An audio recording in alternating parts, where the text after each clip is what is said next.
So the big thing we just found out was that they did release I might have mentioned it earlier, but they did open up the Fantasy Formula 1 for 2024. Yeah.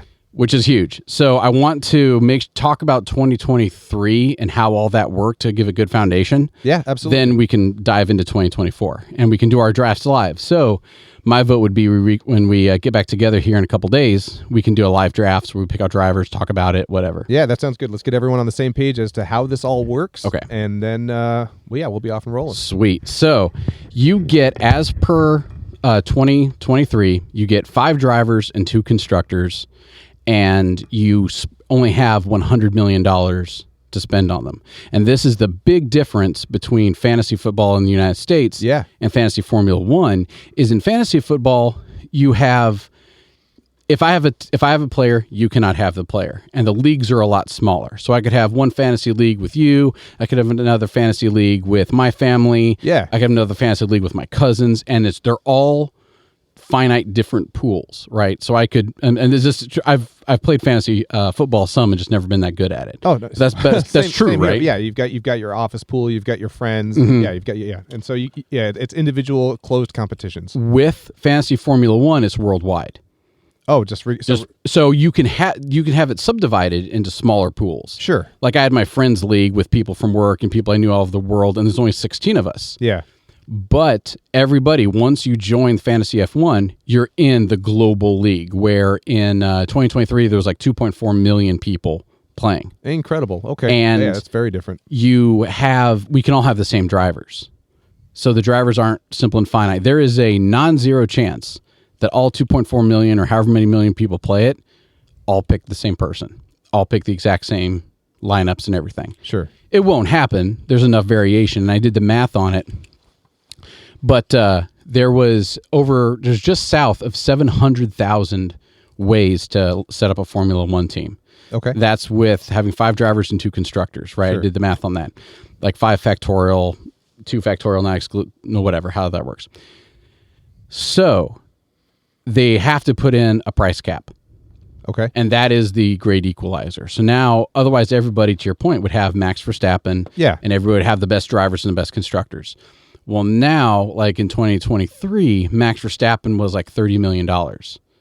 Interesting. So as soon as you get Max Verstappen on your team, there's a third of your budget, or 30% of your budget is out the window for him. Yeah. And you must fill the 5 slots for the drivers and the 2 slots for the constructors. Okay. You can't have less drivers, because otherwise it'd be better to have your lower 2 spots just not be filled.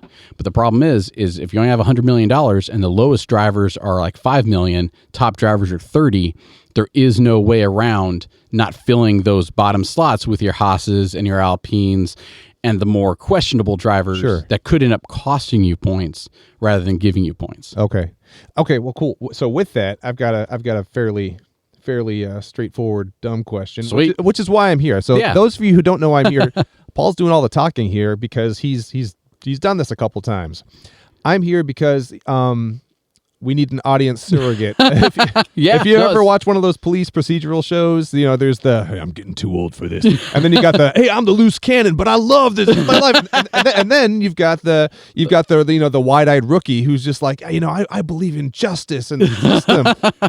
But usually writers will introduce that character so they have an excuse to go through the entire department and be like, oh, that's the forensics team, and oh, this is IT. Yeah. Oh, here's our lawyer. He gets in the way of us getting our job. No, but that it gives them a reason to explain all of this. So most of you, thank you for your patience and bearing with me in these questions. But I'm here for the guys who are just breaking into the sport for the first time. I'm going to ask those dumb questions just so we can get that out there and make sure that everyone's on the same page. So with that, my question is, we've got a limited budget here to build out our teams. Mm-hmm. Where do we go to identify, okay, how much is Lewis Hamilton going to cost me this year? And so you can just go to the website with it. And so on the F1, so there's a Fantasy Formula 1 website, right? Okay. And this is all online, and F1 itself regulates the price of everybody. And everyone's price goes up and goes down as the season progresses. Usually every year, about $500,000 in value gets added to the pool. Okay. So as soon as you buy, like for example, last year, when you go to log in a website and you go to click your team and you have, let's say you get Lando Norris. Yeah. He started out last year at $11 million. So for 1/10 of your 11% of your overall budget, you could get him on your team. Yeah. Fast forward 5 or 6 races, he's worth 13, 14, 15, 18 million. Okay. So if you sell him, you get 18 million back. Now you have more of an overall budget to buy and sell other people. Oh, interesting. But so I'm reselecting my team every week. You don't need to. But I can. You can. Okay. You can, but the problem is most everybody's driver over the course of the year, everybody increased in value except for our countryman, Logan Sargent. He actually decreased in value. No, he increased. I think it was I have to double check. I think I made this mistake earlier. It was Nick DeVries is the only one who decreased. Logan Sargent had a negative fantasy points for the year. Okay. So if you would have been better off to not have him at all. Oh, sure. To have an empty spot, but you can't do that. So, but Nick DeVries actually got into the negative fantasy. His value actually decreased, which is one of the reasons why he only hung around for half season. But everybody's value increases over time. Okay, so I start off the season with $100 million, yes. But I can have a cumulative value at some point in the season that exceeds that. Absolutely. Okay, cool. Absolutely. All right. But and what it sucks is, and the reason why they do it is, let's say there's a driver that we really like, right? Who like, for example, this year it's Daniel Ricciardo. Yeah. He's coming in at probably $5 or $6 million in value. Sure. As soon as he starts winning, that number's going to skyrocket, which means if you get Daniel Ricciardo at the beginning of the season for $6 million, and then he goes and starts winning races, his value is going to jump to 15 or 20 million. Okay. And now, in order for me to get him, I have to pay his true value now, or you gambled on him earlier. And the important thing to realize is that the pool is always increasing in value every week by about $500,000 total, spread out over 20 drivers. Okay. Everything's always increasing. I didn't realize it until I ran the stats on the 2023 season. The value is always increasing. So as soon as you come in halfway through and you know who's good and who's bad, you're going to be paying more money to jump in at that point than somebody who guessed right. I see. Does that make sense? Yeah. But what I want to do is I want to pay attention to, so if somebody suddenly gets hot, they win a race, I really want to pay attention to how they won that race. Exactly. Did they win because 17 other people crashed? Exactly. Because they'll be hot that week, then the following week they're not going to increase in value that much more. So I will have burned. And I will have burned cash on him. And one of the jokes I keep making is the fact that that's why I lost my little friends league, right? For the 16 of us. Yeah. Is because I was not quick, but I got on the Lando Norris and the McLaren train pretty quick. Yeah. And so I started riding all that. It was great, but I did not buy back into Ferrari because I'd been burned by them so much. And it's a love-hate. Like, I'm open about how I should have gotten onto the Ferrari bandwagon before I tried to. Yeah. But once Ferrari started improving towards the end of the year, I couldn't afford to get back on the Ferrari train. And the one person who beat me, I went from first to fourth by like 6 points. So there was over 6,900 points. Yeah. All season last year. I missed first place by, I think it was like 6 or 12. Oh, points. wow. And the reason was, and I saw it, is the guy who did win in our little league, I completely divested in Ferrari, had no faith in him. Yeah. He got Ferrari on like when they got the new upgrade or whatever. Then I forget whether it was Sainz or Leclerc, but one of them was doing great. And I saw it coming, but I did not have enough money to buy into Ferrari. Oh, no. Unless I got rid of other people who I knew were going to bring in good points. Sure. So I watched it coming, and I went ahead and tried to get Sergio Perez in and all that. But Sergio Perez, he was fine, but he wasn't making these leaps and bounds like the Ferrari was at the very end of the year. I'm with you. And I saw the fact that I was going to lose 2 races before I did. Yeah. Because of the trend. And there's nothing I could do about it. Where if I had at the beginning of the year said, nah, or when Ferrari was doing bad, if I was like, no, I still believe in them and bought into Ferrari, I would have won. Gotcha. But I didn't. So I still ended up finished up in like the top 3% of the world. But one of the guys who was better than me was in my league. And so then I watched at the very end, he beat me. Okay. So to summarize, though, so you get 2 constructors, 5 drivers. Yep. Throughout the season. Typically, they will all begin to increase in value. Correct. Based on their performance throughout the season. Mm-hmm. And so the weight of that increase in value will be adjusted based on their performance. Correct. So ideally, what you want to do is start off with the best driver you can, but then keep an eye out for lower value up and comers who are starting to perform. Correct. Because that way you can make that initial investment go somewhere, and you can kind of ride that wave. And so on this podcast, I came up with like a tier system, right? Okay. So just like military special forces, you have tier 1 on down, right? Yeah. Tier 1 are the blank check people who go out and do good things. So you have your tier 1 drivers. I haven't gotten to this point to constructors yet. Tier 1, tier 2, tier 3.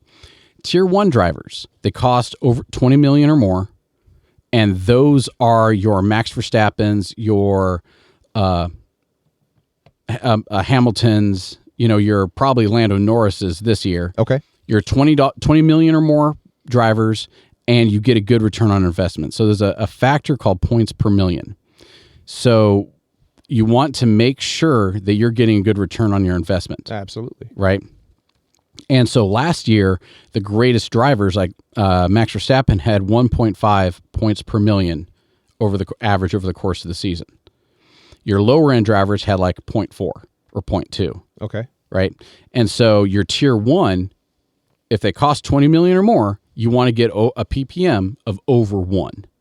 Gotcha. So, which means any race, as soon as you pay $20 million to have them on your team for a race, you should get at least 20 points from them. Okay. Right? 25 million, you should get 25 points from them. And usually if you win or you come in the top 3, you'll get around 30. Sure. But it's more of a metric for in between for us. So can we take it? So I like this analysis. Okay. And I like the tier system. I want to revisit that at some point soon. But before we get before we get down into that, yeah. Sorry. Can we talk about how you score points? Yes. In a race. Yes. So does that includes qualifying and the race, right? Yes. Okay. Yes. So qualifying day, how do you get points? How do you get points is by qualifying well, finishing in the top 10. Okay. Okay. So, and it's not quite that simple. So the better you qualify, okay, at the end of the day, the better you qualify, the more points you get. I'd have to look at my, let's see if I can pull that up. But, and I forget what the exact numbers are because maybe it'll change this year. But whoever qualifies first gets X number of points for qualifying first and second and third, all the way down to like 9 or 10. If you're a constructor and your drivers make it into the second round of qualifying or the third round of qualifying, you get a bonus. So as soon as you're a constructor and as soon as one of your constructors has both cars getting into the third round of qualifying, where you're going to get a 10, 15 point bonus or however it works. Yeah. And that's spread out over 20 races, which as soon as, call it 10 races, if you have one of your constructors gets both people into qualifying, into your third round of qualifying, you're looking at, 100 points?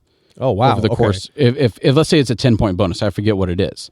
But let's say it's a 5-point bonus even. If it's a 5-point bonus and over 20 races, you get into qualifying, both cars into the third stage of qualifying, you get that 5-point bonus. Yeah. That's an extra 100 points right there. Okay, so bonuses are a massive. They're about a quarter to a third of the overall points you get. Interesting. And I could pull up the stats, but I won't. I'll say that for the next episode. This is broad strokes. I pulled up the stats and I did the math on it, and yeah, a solid third or a quarter, depending on the team. And I guess it's like Alpine or AlphaTauri.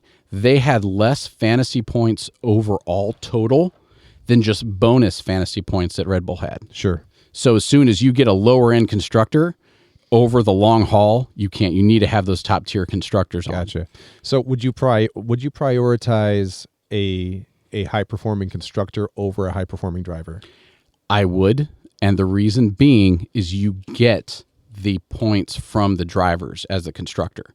So if you have two drivers who both get 25 points a race, I as a constructor will get 50 points. Okay. And as soon as both of them make it to Q3, when I'm getting that additional bonus 5 points, and stuff like that. Whereas as soon as you go for a lower tier constructor, but you have the better drivers, and how about this? There's probably some way to balance that out, right? Oh, I'm sure. There's probably some way where you can go ahead and sacrifice your, and how about this? I don't know if there might not be so much of a huge price gap between the bottom tier constructors and the top tier constructors, because if you can get Red Bull for 20 million, but you can get the bottom, like your Alpines, your Haas's, for 9 million as a constructor. That's only $10 million. It's 10% of your budget. Yeah. But you would get a lot better return on investment to get that. If you're getting a 3-to-1, if that 50% of budget equates to a 5x value in points. Yeah. And I'd have to work the numbers on those. But in general, yes, you want to have great constructors. Sure. Because as long as their drivers are doing well, you will be pulling in those points. Yep. I'm with you. All right. So if qualifying. Yes. I'm sorry. Sorry. No, it's my fault. No, you kept me on track. This is so good. With qualifying, how well you do and how far into qualifying you get, that all equates to points. But all starting at the top 10. But all starting at the top 10. So if you qualify 15th, it doesn't. You're getting no points. You're getting no points at all. Day. Boo. So when it comes to the race day, though, every position you finish higher or lower than your starting position, you get a point. Is this as a racer or as a constructor? As or both? Both. Okay. Because as soon as there are a few categories where it doesn't translate over, but in theory, if your driver gets 25 points, you as a constructor get that 25 points. So your driver, if you start 5th and finish 10th, you'll get -5 points for that one aspect. And because you get those less 5 points, that's less points your constructor gets. Okay, so this is very interesting because now all of a sudden you've got these top tier drivers that you've spent a lot of your money on, who are typically going to be starting in maybe the top 5 spots. Yeah. Now they're a liability on that front. If you spin out and suddenly let's say you, kind of what we were talking about earlier, right? If you're on the front row and you get tapped, you spin out. You don't even crash, but you spin out. Well, then the whole field passes you. Right. So you just went -20 points. Right. So I like that because so who's driving for Haas now? Is Magnussen still driving? Yeah, they're the same. So that could make him somewhat desirable because you're likely to see him starting lower. Exactly. Lower, and you're going to gain. Unless he does something dumb. You're going to gain points with him. Correct. Now, what are the points awarded for finishing the race in first, second, third, fourth, fifth? It's substantial. It's like 25 for finishing. It's not. I'd have to look back at how they're doing it, but it draws a correlation with the FIA points. Gotcha. So if you finish 10th, you get like 1 fantasy point. If you finish first, you get like 30 or something like that. I see. Okay. Right, and it's exponential. So the drop off's exponential. So with those higher tier racers, you're willing to chase that higher purse more than the potential gain. Exactly. So as soon as you're Max Verstappen, if you look at his points over last year, a lot of time he would finish first with like 35 points. Okay. This makes me feel a little bit better because as you're explaining the factorial calculations of over 700,000, why would you 500,000 people are going to pick the same lineup, the same lineup that allows them to afford the best driver and the best constructors. But because of this variable here, there's it's not that there's no shame. It's there's actually some very good strategy to picking lower tier drivers, to making your money last a little longer, picking a better constructor, so you're getting those higher tier driver points initially. But you're investing in the potential of those lower tier drivers. Exactly. Interesting. And so you also get 1 point for each person you pass, each overtake you make, except if they are crashed or they're in the pits, or they're on an outlap, or they're on an inline. Oh, okay. So you can't rely on disaster. Exactly. Okay. So here's a cool thing, right? You're faster than me. You, for some reason, you qualified P20. Yeah. You pass 5 cars, right? Over the first several laps, you pass 5 cars on merit. You overtake them. Then you go into the pits for tires. We all pass you. You gain 5 points from passing all of us. Because you were in the pits, we do not get points for passing you back. Interesting. Explain that one more time for me. So if you are on the entrance or the exit from pit, or if you're in the pits, you being overtaken or cars passing you doesn't count positive for them or negative for you. Yeah, they didn't do it. So if we're both racing and you pass me, you get +1 point, I get -1 point because you passed me on merit. Yep. If I'm going into the pits and you pass me, nothing. You are where you are. Okay. But why this is important is, let's say you start 20th, but the 5 cars in front of you are slower than you overall. You can pass them all in the first few laps. Then you go into the pits. They pass you back. You're still 5 points ahead. They're 1 point behind each. See, I don't know how I feel about that, though. But then you come out of the pits. Yeah. And you're faster than them again. And you pass them all again. And now you just made 10 points, and you never got out of the bottom 6. Okay, I see that. So your lower tier drivers, your $500,000s, your Williams and your Haas's and stuff, they can put up just fine points fighting and overtaking and doing things like that in the bottom 10, where in the overall, like in the true FIA real world, they're just fighting for scraps and they're not getting any points. But we in the fantasy world really care about that, because somebody could walk out 5 or 10 points in the good, and they never made it into the top 10. Gotcha.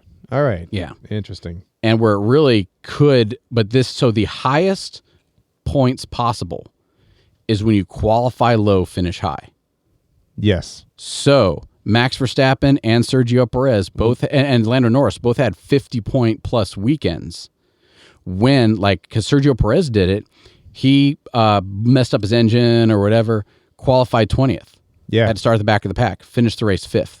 Oh, wow. So he had just 15 points based on that. Plus you get 10, 20, however many points for finishing 5th. Gotcha. Right? So he had a huge points weekend. And Max Verstappen, he got penalized down to 15th, came back to win the race, or came back with second. He had like 60 points that weekend. Nice. So you want great drivers. And the inverse is true. This is why Ferrari kept getting schwacked. Because Ferrari had great one-lap pace. So they'll qualify top 10, top 6. And just so I'm clear, schwacked is an official F1 term, right? It is. That's a new one Schwacked for is me. an official Okay. F1 term. Right. Exactly. That's from the cornfields of Indiana. Schwacked. That's a new one for me. Thank you. Oh, absolutely. So, but Ferrari, they would qualify really well, and for like, hey, look at them, they're top 3, they're top 6, yeah, this is doing great. But then they fall off and they finish out of the points. They finish out of the top 10, or they finish 12, or they finish 10th. Yeah. Well, as soon as you have Charles Leclerc and you're paying, let's say Charles Leclerc and you're paying $23 million for him, he qualifies. Let's say he qualifies second. Well, that's great. You get your 8 points or however much from qualifying well. Yeah. But then he gets passed by half the field and he finishes 10th. So now he goes negative points. Oh, yeah. So now let's say, and I forget how many you get for qualifying. Let's say you get 10. Well, now he goes -8. So now he only has 2 points. So now you spent $23 million on somebody who got you in the single digit of points. When if you had gotten one of the lower tier drivers, maybe who started 15th and finished 9th, you could have gotten 10 or 20 points off them. Yeah. And for a third of the value, for a third of the cost. Yep.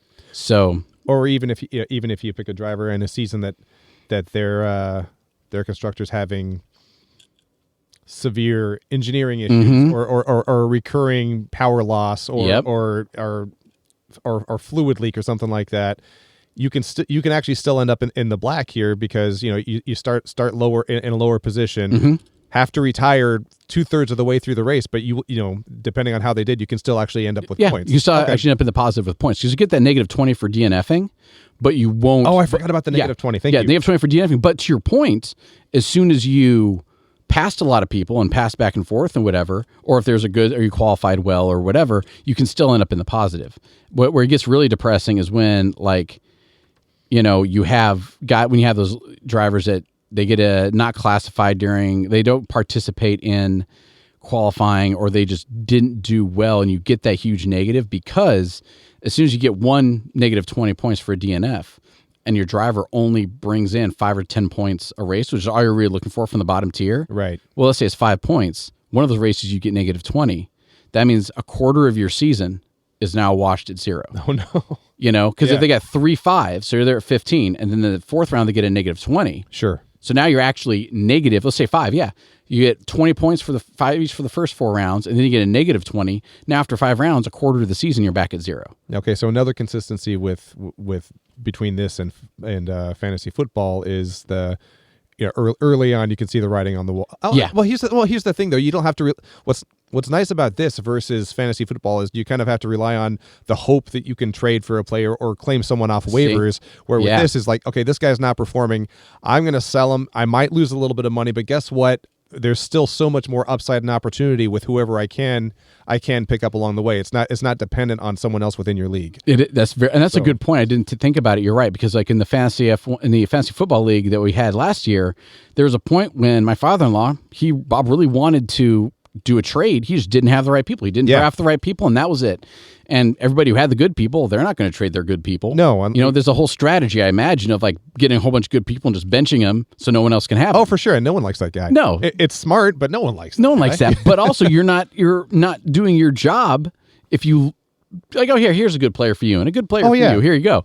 So in that situation, he was like, well, he knew he was going to come in 3rd or 4th or whatever it was because that's where it was, and he didn't have the players to get him up there. Fantasy football is not about making friends. It's about having friends and then like making fun of them throughout the season. Exactly. Isn't that how it works? Yeah. And with this, though, there is none of that. With this, it's all on the team manager, the player, because if we're halfway through the season and we're like, man, my strategy isn't working and your strategy is, I'm the reason I can't, like, I might not be able to buy into your strategy. Yeah. If you have, man, you went really heavy with McLaren and this one driver from AlphaTauri, which is getting you 20 points a race. Mm-hmm. Well, now suddenly he's not worth 4 million or 5 million. Now he's worth 9 million again. Yeah. And I don't have enough money to buy into that strategy. And there's no one to blame but me. Right. You can't point to someone else and say, well, he's keeping the good driver. I can't get him. And based on that, you can also lose your window to emulate someone else's strategy. Absolutely. Very cool. I like that. Individual racer points. Are there any other elements? There's a lot. Okay. So you have qualifying position. I keep saying racer. It's driver. Driver, right? Racer, but that's fine. Same. But car guy. The car vroom vroom make go fast. Like, and there's a lot of, and I'd have to read up on what's going on for this 2024 season. Yeah. But you have your starting position, your ending position. There's a delta there. You have your qualifying, how well you qualify and how well you finish. Those are independent. Okay. You have getting into the next round of qualifying. And I think there was one that, like, it's basically versus you get a bonus whichever driver beats out their teammate gets like a few points bonus. Oh, interesting. And there's little things like that. None of them are big deal breakers, but there's little things like that where as soon as you get both drivers on one team, you're going to get one of those bonuses. Mm-hmm. And but it's not. I don't say I want to. That'd be a rabbit hole. And I'm looking forward to seeing what I should say that there is this year. But in the end, it's all about how high you finish and what the delta is from start to finish. Yep. And how high you finish. Those are the two big things, because as soon as you qualify high, finish low, you're screwed. Yep. If you qualify low, finish high, that's good. If you start high, finish high, that's good. So those are the big things. And then there's, like fastest pit time, you get like an extra point, but that's like 1 point or something. Yeah. And then there's driver of the day. So these are what you're saying now. Would be considered bonuses. These are bonuses. Okay. Yeah. Rattle off a couple of those that you can think of off the top of your head, because I imagine it changes every year, or there's new ones every year. But what are some standards? Fastest pit time. Okay. Fastest lap, which P.S. you only get that bonus if you're in the top 10. Okay. So if you finish 11th, but you have the fastest lap, well, it's going to go to second place. Oh, that's sad. Yeah. Excuse me. So fastest pit time, fastest lap, you have whichever teammate is faster than the other teammate. So the fastest teammate gets a bonus. Huh. You have a driver of the day, which if you watch it on F1's website, which I do, and free plug for F1.com, right? So if you buy their annual subscription, you get to watch it, and you can live click into any one of the drivers' cockpits, and you can see where they're on. It's sick. Oh, cool. Love it. But also what they do is you get to vote. You get to log. They send the code or whatever, and you get to log into their website, and you get to vote for which driver is your favorite driver of the day. Yeah. They'll give 3 nominations or whatever based on how well they perform. Right, okay. And whoever wins gets like a point or two into their fantasy. Interesting. Thing. Yeah. Okay. And those are the ones that are just that's a squirrely little system. Oh, it is. Because I mean, you've got all this merit-based stuff and analysis of race times and improvement over time, and then it's just like, who's your favorite? Who's your favorite? Who you like? Go. So it's like, today, find the driver with a smiley face on the left side of his helmet. Exactly. If you see it, say the secret word and hit submit. Exactly. Exactly. What? Okay. And I used to think all of last year, I was like, driver of the day stupid. Like I was not against it, but I was like, come on, really? Is this what we're doing? I mean, I think it's silly, but then I lost my fantasy season by 12, by 6 to 12 points. So wait, why does that make you like it though? I think that would piss me off if it was like, wait, so that's the X factor, right? It comes down to silly stuff like that. Yeah. When as soon as and it wouldn't have been necessarily that if you guess the right driver, then whatever, it's whoever gets the most points. Sure. That driver gets. But as soon as I had actually been an active participant, and I had waited until one of my drivers came up and I had voted for my driver, I could have closed the gap by a few points. I don't know how I feel about that. Right, and it's only it's only like 1 point a race. So there's only 23 points throughout the season. There's got to be. I'm sorry. So, is there any kind of regulation of who gets more screen time? Because there's got to be there has to be some outrage within the community of well, my guy, he's never on screen, for whatever reason. It's a conspiracy. And you and I work for the federal government way too long, where we think regulations and oversight. The FIA. This is their independent thing. It's a multi-billion-dollar with a B organization. They do whatever the hell they want. Right. And as soon as they're like, you know what, we're going to change the rules for this. Everyone jump, public stance. Oh yeah. That they're selling that as part of a sponsorship package. Sure. You want the guy who's going to get the fantasy votes? Here he is. It'll be an extra $20 million. Right. And I don't know I don't quite how they decide. Maybe it's who did something cool or not cool. I don't know. But yeah, it's a thing. Those are the bonuses I can think of. There's more. And we can, when we go do the episode about, setting up our teams and drafting the guys and stuff like that, we can we'll definitely go through line by line in all of those. And again, and don't get me wrong, as much as I prefer the meritocracy element of it. Yeah. It's fun that there's just something way out of left field. Oh, absolutely. It's very Calvin and Hobbes. Oh, it is. Yeah. It is. Okay. Let's go to Yukon Ho, right? Look, it's on the globe. It's not that far. Yeah. Cool. So that is how you get fantasy points as the driver. And then there's other bonuses and stuff for, like I said, the big bonuses for the teams, for the constructors, is if you get both drivers on the podium. Okay. Both drivers in the top 10. If you get both drivers, of course, into Q1, Q2, Q3. There's bonuses on the constructor side for how well your driver's doing. There's probably some just constructor specific. Maybe that the pit road or the fastest pit stop was one of the constructor bonuses, not a driver bonus. I forget, but yeah, there's some of those. Are there any fantasy build specific bonuses where it's both of or I guess 5 drivers. Oh yeah, never mind. But you see both of say both of my constructors made the podium. Is there something for that? I don't remember. I have to look into that. I don't think. Yeah, if not, they should definitely add that. That'd be pretty cool. That'd be a huge bonus if you had both your constructors. This is already pretty convoluted in terms of the number of ways you can score points. But if it was specific to the team that you've put together, if there's a certain level of that would be cumulative accomplishment, that'd be kind of neat. That would be really good. Yeah, if you pick people and I imagine the bonus would be the fact that all your guys get a whole lot of really good points. Oh sure. Yeah. But yeah, for them to be actually a bonus and multiply that'd be. That'd be great. Your team has already done so well that we're going to give you more points. Okay, yeah, no, you're right. That becomes a little arbitrary. But that'd be pretty awesome, though. They should do that, and maybe that is there. Like I said, in the 2024, I haven't gone through the rules yet. Gotcha. So get to do that for next time. All right. What else we got? So I'm seeing. So in summary, so far, 2 constructors on your team, 5 drivers.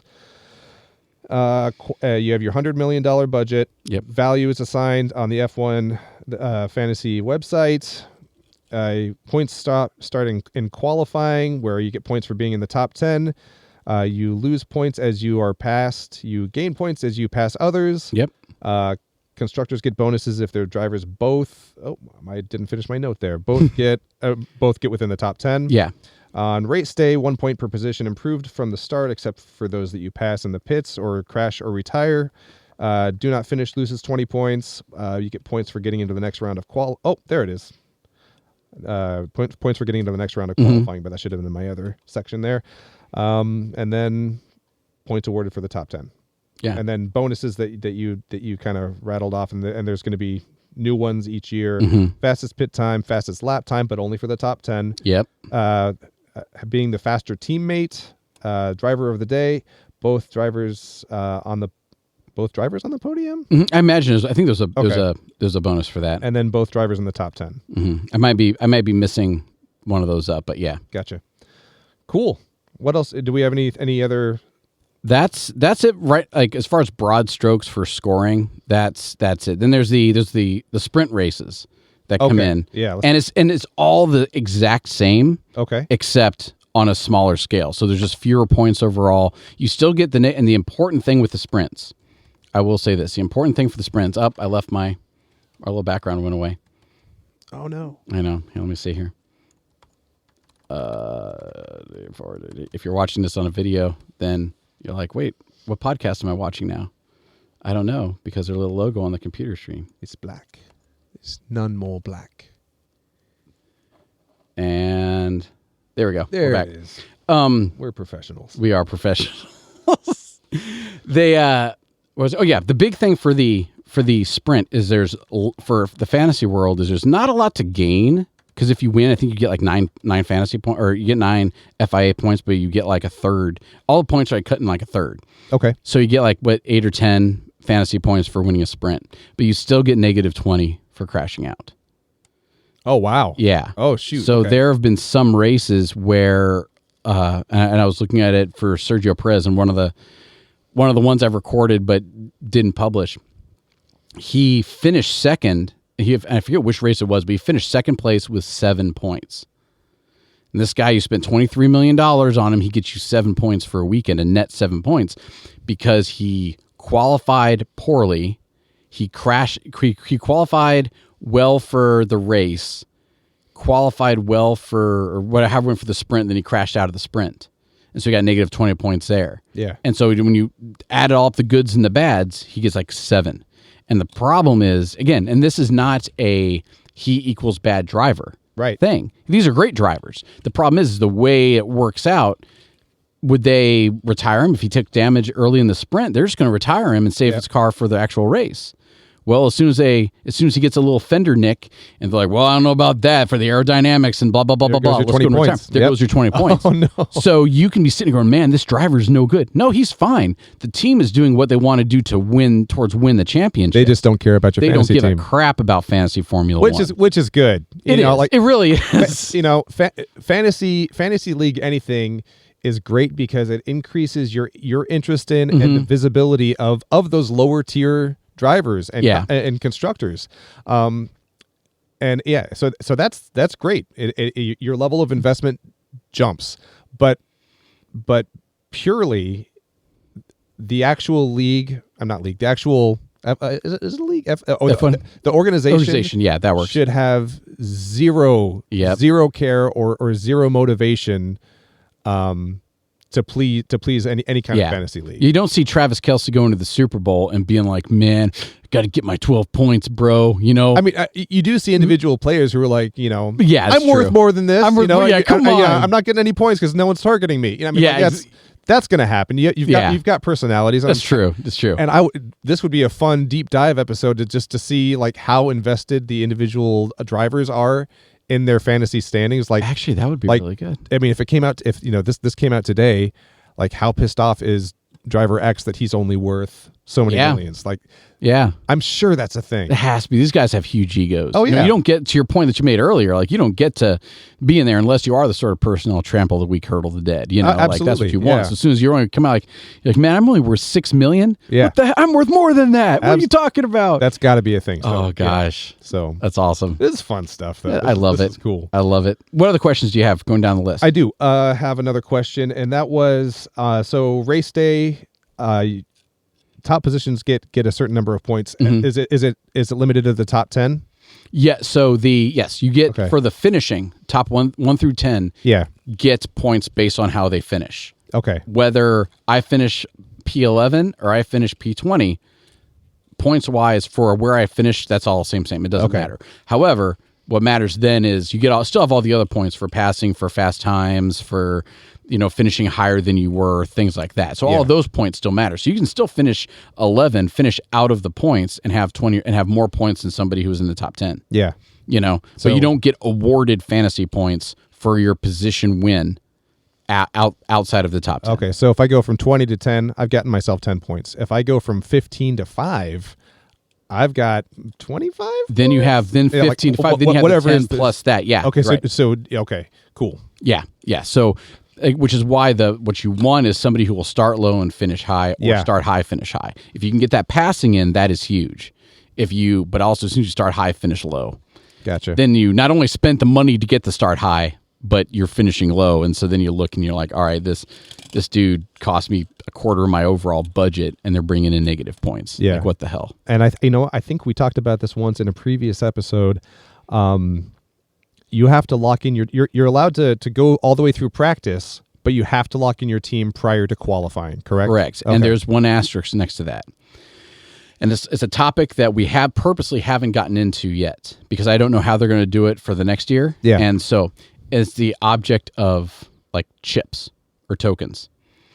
Basically, you get the Dungeons and Dragons 5 special powers you get to use once. 6 special powers throughout this course of the season you can use once each. Oh my goodness. Okay. For each team. So you have 3 teams in one login. So you can have 3 different strategies going at the same time. Okay. But you have 6 special powers that you get to use once per team. Healing.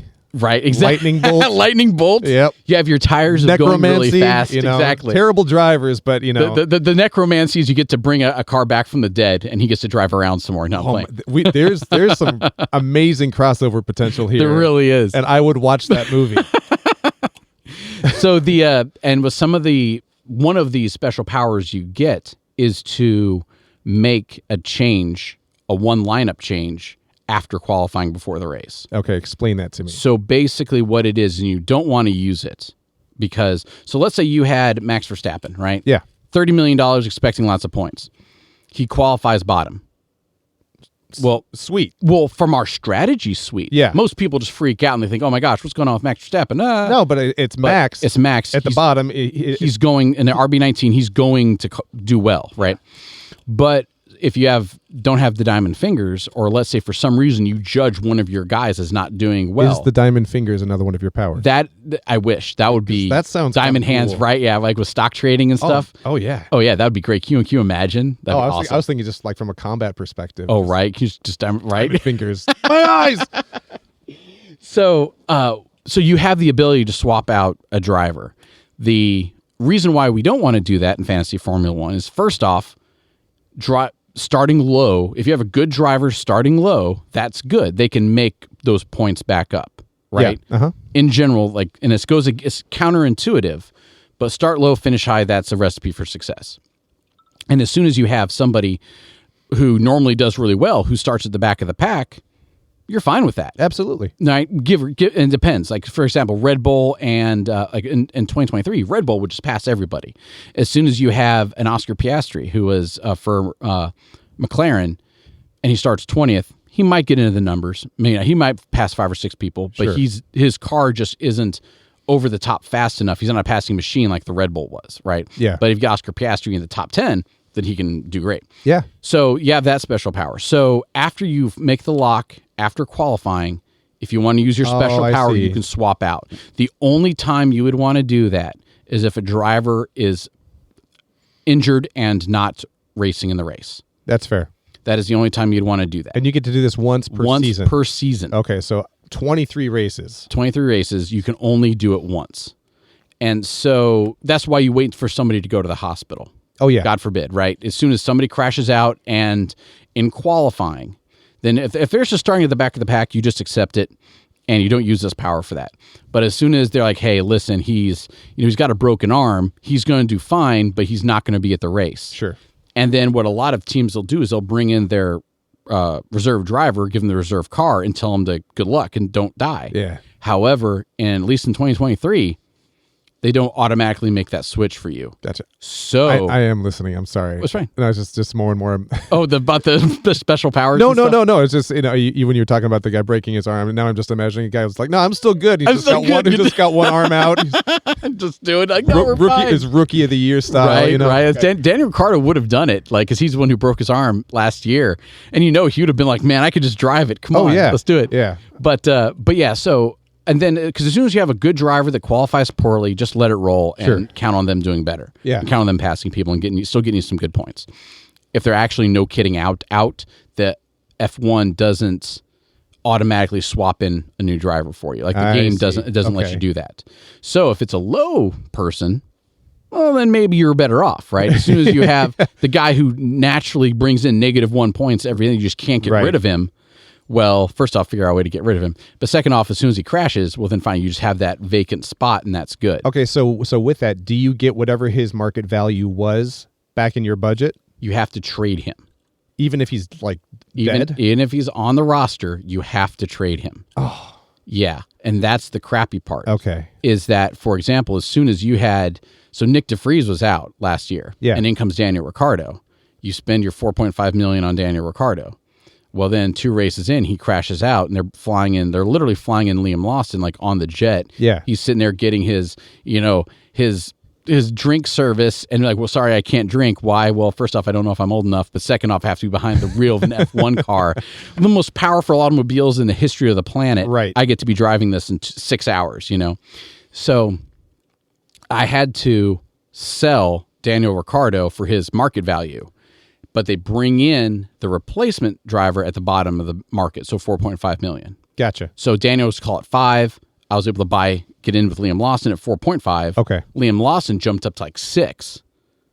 And then when he was swapping out for Daniel Ricciardo, I was able to sell Liam Lawson and get Daniel Ricciardo back in for wherever he was at when he left. I see. Okay. So they make it so that it's not unduly done, but as soon as that happened in practice. Okay. So before the lock, we were able to make those moves. Nice. If that had happened in qualifying, you're done unless that's what you have the token for. I see. For that. So a lot of people are like, wow, I can just trade it if I really don't know. Don't touch that thing. That's your get out of jail free card. That's their one mulligan they give you if somebody qualifies and doesn't make it to the actual race. Gotcha. Yeah. So I know we have a few more special powers to talk about, but following this explanation, how does caution affect your strategy in terms of putting your team together? Do you spend until you're broke when you initially go week 1, or do you keep maybe $5 or $6 million in reserve? What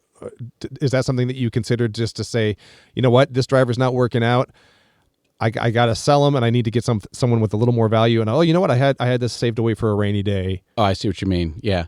I don't really purposely squirrel money away for a rainy day. Okay. If you have a lineup that makes sense, how about this? I will, if I have a lineup that I think in my gut makes sense, then I'll worry, and I have the money for it, then I'll go with that, and I won't really worry about how much money is left over. Gotcha. That being said, as soon as you have more than like 5 or 10 million left over, there's probably a better option out there. Okay. Like the example is, like, right now, before we even get into it, I am going to have Daniel Ricciardo on my team. Really? Absolutely. Beyond the shadow of a doubt. This guy came in 3rd in a driver's championship several years back. But it's been several years. It's been several years, but he can do it. And now this is the first year he's back driving a Red Bull.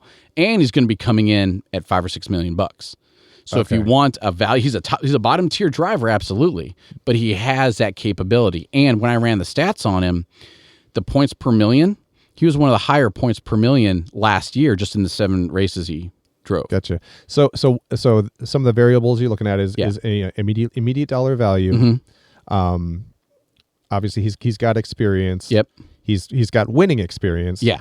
But again, it's been a while. It's been a while, which is why he's worth that $6 million. So are you looking at him for his relative improvement value more than anything else? Or another variable that needs to be considered is again, like you said, the platform he's driving. Yeah. It's a Red Bull car.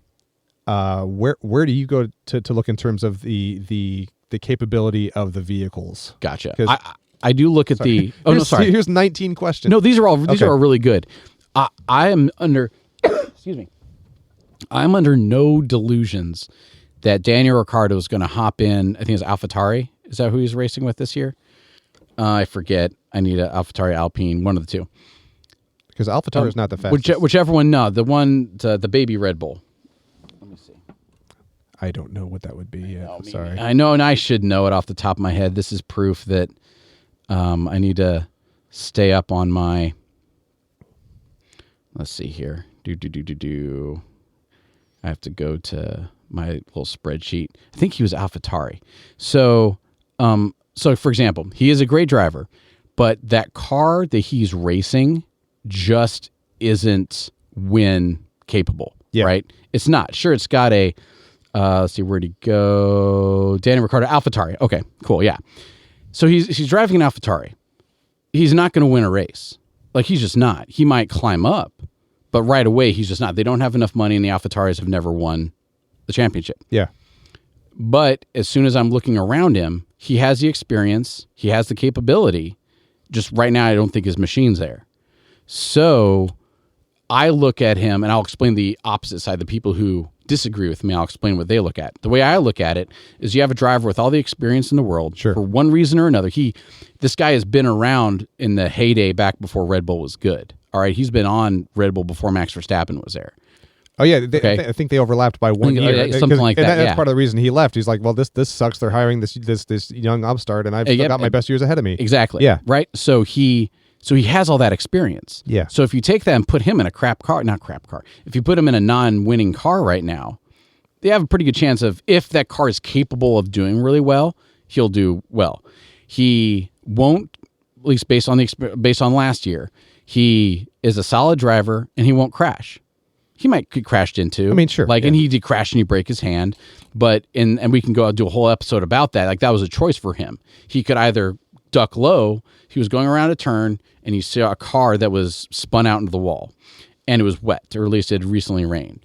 And his option was duck low and spin out and end up right where that car was. Keep going on the racing line, drive straight and broadside him, or hit the brakes, hit the wall, and not hit the other guy. And he steered it into the wall. And you're supposed to let go before you hit the wall, but then he would have hit the other guy. So he, in the moment, thought all three of those, elected the wall, and broke his hand. That's pretty awesome. Which is awesome. Yeah. Yeah. So that's the kind of driver he is, and I think he's so joyful to put in a... Oh, for sure. Yeah. That he's back in the seat. I think he's going to be aggressively cautious. I think he's going to look out for the well-being of the car. Yeah. He's going to try to finish higher than he is. He's going to try and qualify well. But he's not going to damage the car, and he's not going to damage the relationships, and he's going to try and finish as high as he can. And I think he'll be a good team player. Gotcha. So that's why, for Daniel Ricciardo, he is absolutely going in. Even if I can have a chance to swap him out for, as soon as you have a guy worth $5 million on your roster and you have $5 million left in your bank, well, you can trade him for a driver worth $10 million. Yep. And so, which is why as soon as you have more than 5 or 10 million left in your bank, you're doing something wrong. You're doing something wrong. You should be able to get one of those positions, should be able to get, unless, for this example, I believed in a driver for a certain reason. Yeah, or you're going like full Moneyball. Going full money, exactly. Yeah. If you're doing Moneyball, or like, for example, I didn't believe in Ferrari last year, and it bit me in the ass. Sure. But there were times when I left Ferrari sitting on the bench and left money sitting in my bank because I had the best lineup I thought I could get apart from Ferrari. I got you. So, okay. Thank you. Yeah. So yeah, if that answered your question. That absolutely answered my question. Sweet. What are the questions? Nothing off the top right now. I mean, we're kind of hamstrung until we dive into their rules and stuff like that. Okay. Oh, hamstrung. You know what? Let me break away from F1 for just 1 second. Okay. Hamstrung. Well-known term. Yeah. Ham-fisted. Have you ever heard that term? Ham-fisted? Yeah.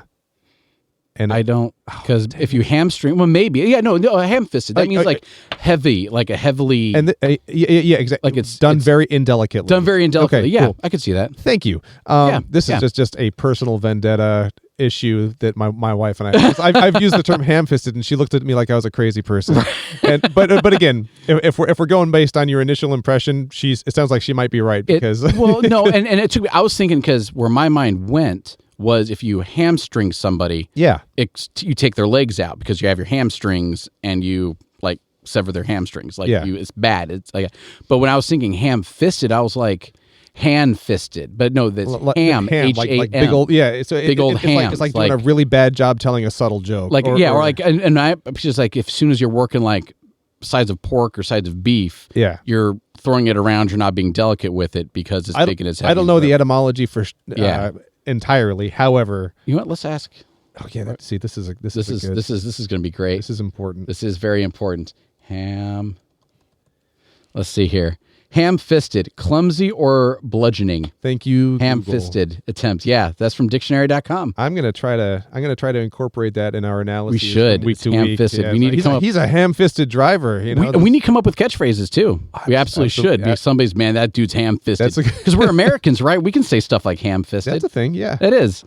Oh gosh, but yeah. So that's the answer about the ham-fisted, and the answer about the keeping money in the bank. Keeping money in the bank. Okay, cool. Not the best. No, that logic tracks. Are there any other crucial elements of team like of roster construction or other ways to garner or accumulate points? There is, and the reason why I'm going to mention these right now is because since we haven't done the deep dive into the 2024 season yet, I want to explain it because then I know about what's going on and I have to justify it. The rest of the magical powers, the special powers you get, are huge players. Okay. One of them, so first off, you get your team, and every week one of them gets a DRS boost. Yes. Which means they get double point value. Oh, yeah. Interesting. So, but they also get negative double point value. So as soon as you have Max Verstappen with a DRS boost and he gets 50 points, he actually gets you 100.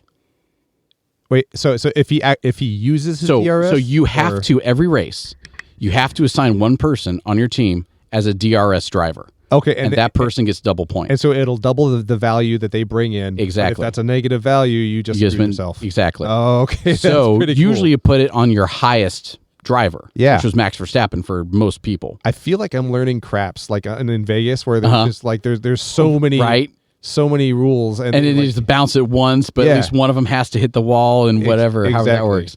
But yeah, so you have your DRS token. Okay, that has to, and that's not a special power. That's just every week. That's just natural. So it has nothing to do with actually using DRS. No, it's just a fancy... but there is a 3x DRS special power. Okay, that you have to put on somebody who's not your DRS driver. Whoa. Yeah. Okay. So what it means is, let's say you had Perez and you had Verstappen on your team. Okay. Perez brings in 30, Verstappen brings in 50. Well, for that one race, you put your 3x boost on Max Verstappen.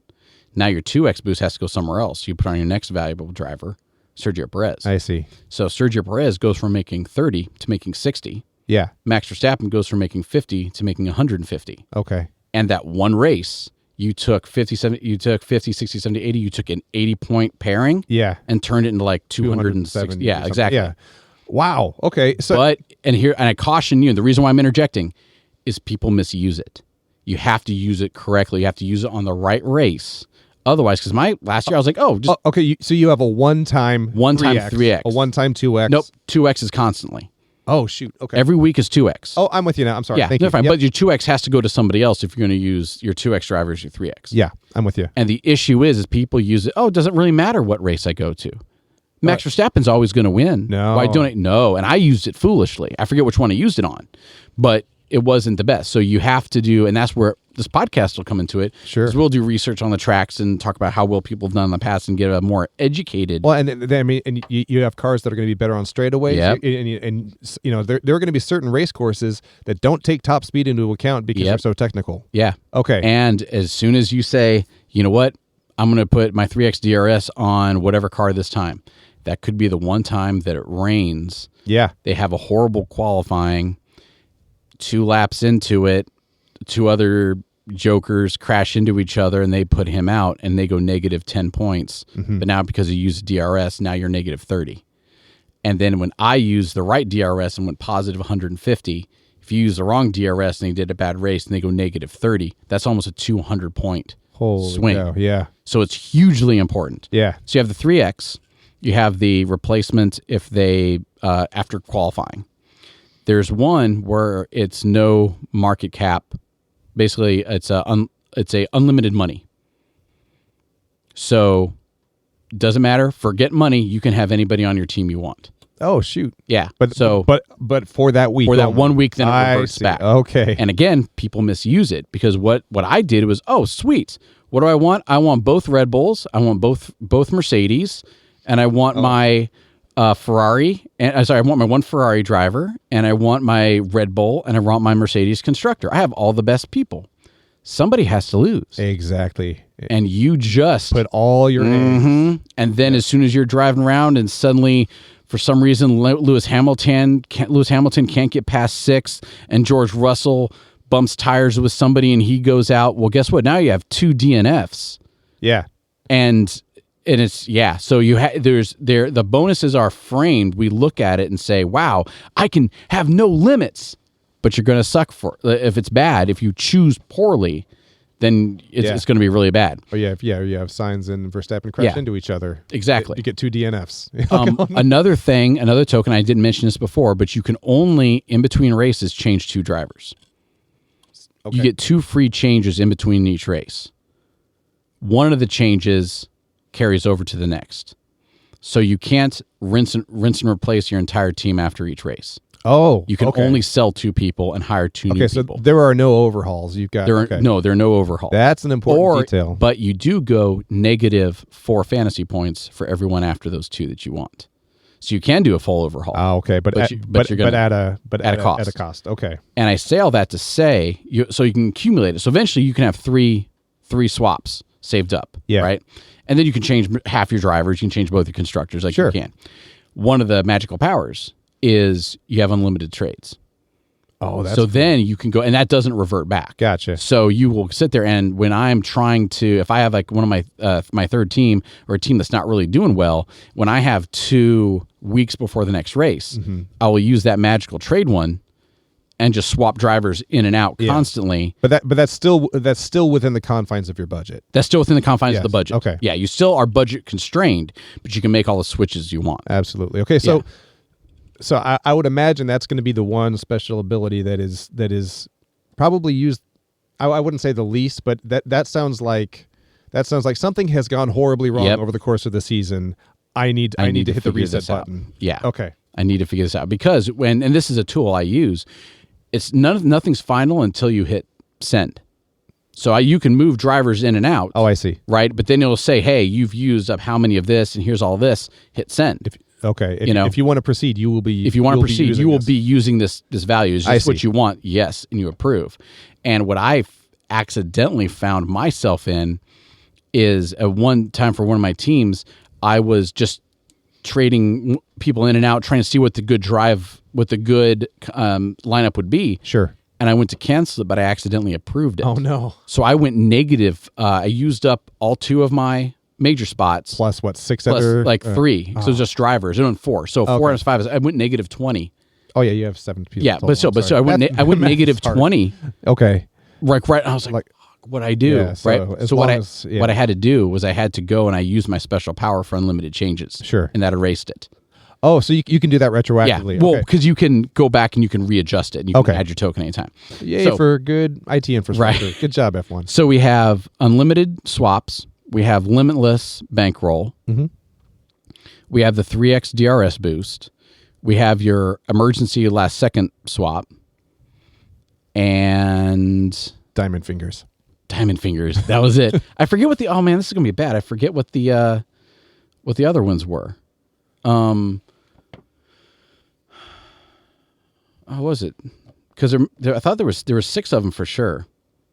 There was limitless, unlimited swaps. I don't know. We can go into it later when we do the. I won't sit here and get dead aired with why I'm sitting here trying to think. Oh no, this is great because again, I'm coming up with completely arbitrary ones. Like suddenly your driver is attuned to the feelings of his car. That would be awesome. Like automotive empathy. It's like we won, but he is sad. But he is sad because he worked so hard. He does not like the hot fun. You want to know? And this is, and then we're getting off topic, but we can go ahead and call it here soon. But so the teams. This is interesting. This has nothing to do with fantasy, by the way. Just Formula One. So the teams have multiple, basically, loadouts of all their tools and equipment. Okay. The cars go place to place to place. Yeah. But their tools hop skip.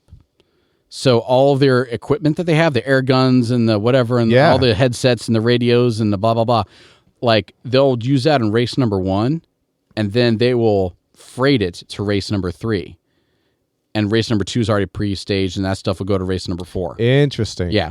Oh man, I wonder what the quality control steps are like. Probably ridiculous. Both for security and for like just verification of functionality. Oh yeah, I have no idea. It must be ridiculous. But the reason why I bring it up is you're required to have. So they have all your regular tires. Yeah. Then you have, they call them intermediate tires, which are half rain, half slicks. And they have like basically slick on the outside, tread on the inside. And then they have full rain tires. Yeah. That are just all your aqua, like the in my head, it's like the Goodyear Eagle Aqua Tread, right? It's like all the rings up. But the problem is with all those, as soon as they just burn up faster, right? Sure.